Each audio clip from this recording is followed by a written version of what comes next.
Enfoque al pie del tiempo con Socorro Díaz.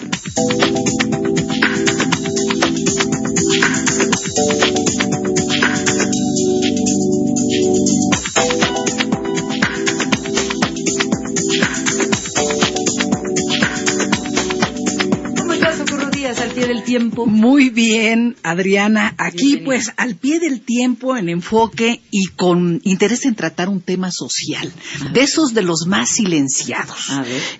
Quiero hablar hoy del crecimiento de las enfermedades mentales en el país. Fíjate que quiero aclarar de entrada que nadie vaya a pensar que voy a referirme con sarcasmos a las características de algunos personajes de la vida política de nuestro país o de otros países cercanos o lejanos. Quiero tratar el problema del incremento notable de los trastornos mentales como un asunto de salud pública y como un serio desafío social. Es uno de los asuntos más dolorosos y al mismo tiempo más silenciados, como acabo de decir, que se registran en México. La multiplicación de enfermos mentales y la parálisis que se registra en materia de políticas públicas para atender este problema específico. Todos sabemos que la locura está en el corazón de las tinieblas del alma humana. ¿Cómo estuvo eso? La locura está en el corazón de las tinieblas. Es algo tan oscuro. Solo se necesitaría estar loco para conocer esa realidad tan dramática, ¿no? Tan desastrosa. Sí. Su existencia como ruptura de la capacidad de razonar que los seres humanos, la especie, hemos monopolizado, porque somos los que decimos que tenemos la capacidad de raciocinio por encima de todas las otras especies. Sabemos que ha sido un tema de obras literarias, teatrales, cinematográficas. El diario de un loco de Nicolás Gogol es muy representativo. Un loco genial como Van Gogh dejó para nuestro placer pinturas geniales. Yo nada más recuerdo Zapatos Viejos o Los Girasoles, por ejemplo. Están en nuestra mente. Pero son casos de excepción genial, de excepción creadora.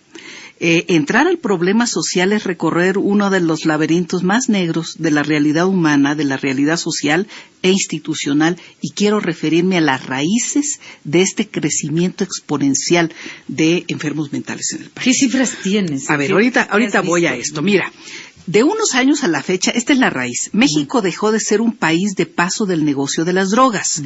Somos el trampolín, se repetía hace 30 años, pero Estados Unidos es la alberca. No, señores y señoras, hoy el país es el agua, el trampolín y la alberca.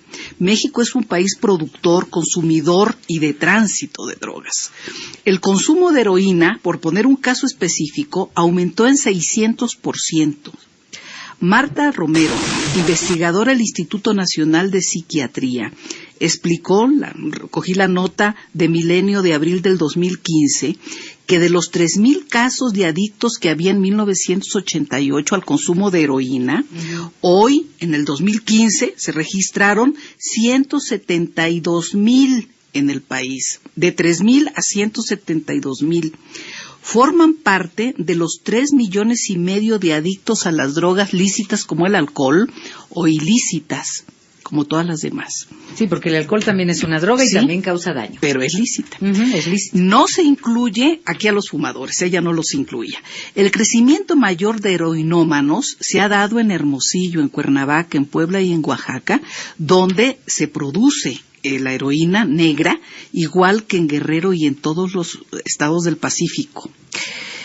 Dijo ante especialistas del Instituto Nacional de Salud Pública, en un congreso realizado en Cuernavaca, que solo 17% de los adictos llega a recibir tratamientos médicos adecuados.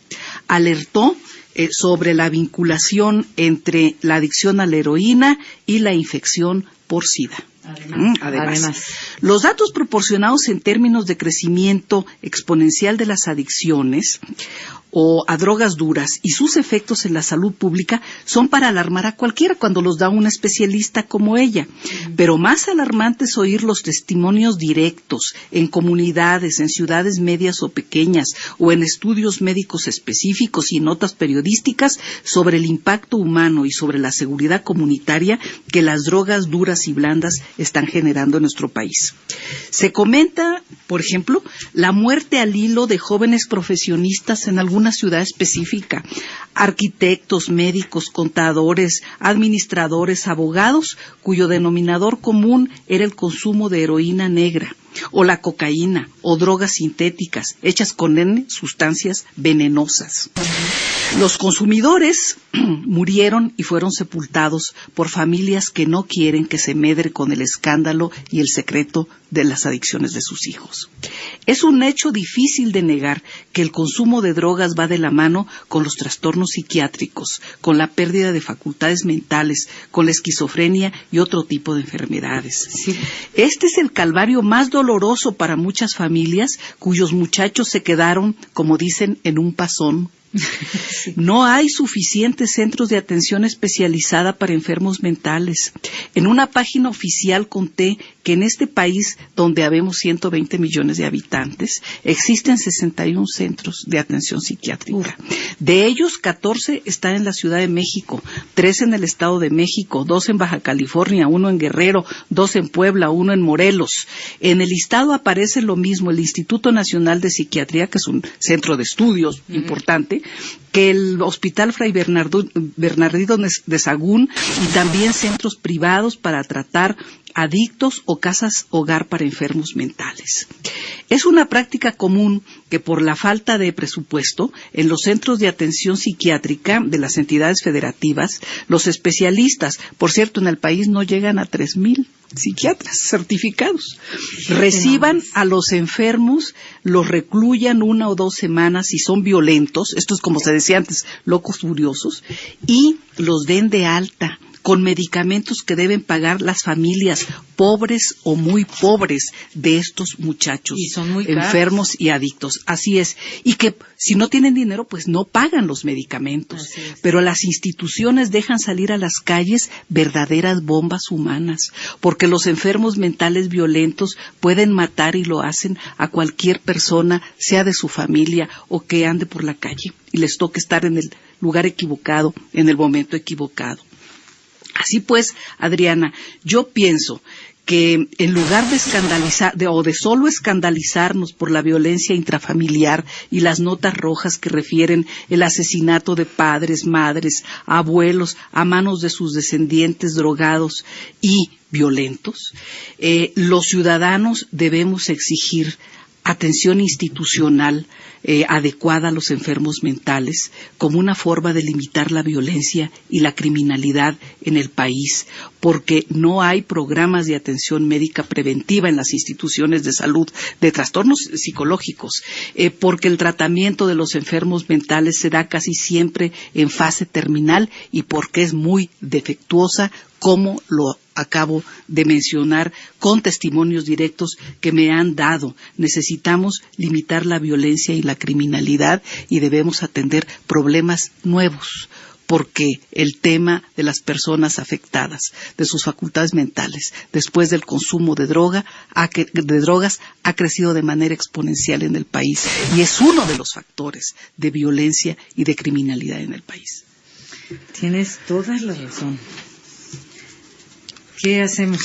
Pues yo pienso que los ciudadanos tenemos que empezar a exigir que se reconozca el problema del tamaño que hay y que se empiece a tratar con políticas públicas adecuadas este enorme problema que tenemos en curso y que te lo refieren las personas, sea en comunidades rurales, sea en ciudades medianas y pequeñas del país. Fíjese usted que se acaban de morir 8 profesionistas conocidos, etcétera, etcétera, eran adictos a la cocaína, a la heroína y a todas estas sustancias sintéticas que hacen con productos venenosos, sí, ¿no? Si no sabemos ni qué se meten, ni ellos saben. Y luego la gente trata de silenciar, los familiares tratan de silenciar los problemas, igual que hay un montón de violencia que se refleja en las notas periodísticas y demás, de personas que fueron asesinadas en su casa por drogadictos y por personas afectadas. Entonces, sí tenemos un problema muy grave. Nos escandalizamos cuando a una figura del espectáculo, cuando un gran actor sabemos que murió por una sobredosis, etcétera, pero no estamos registrando como ciudadanos la gravedad que implica para la seguridad de las comunidades, de las familias y para la salud social, el crecimiento del consumo de drogas en nuestro país, sus efectos y sobre todo sus efectos alrededor de enfermedades psiquiátricas. Tomemos nota, Socorro. Muchas gracias, como siempre. Buenas tardes y hasta la próxima semana.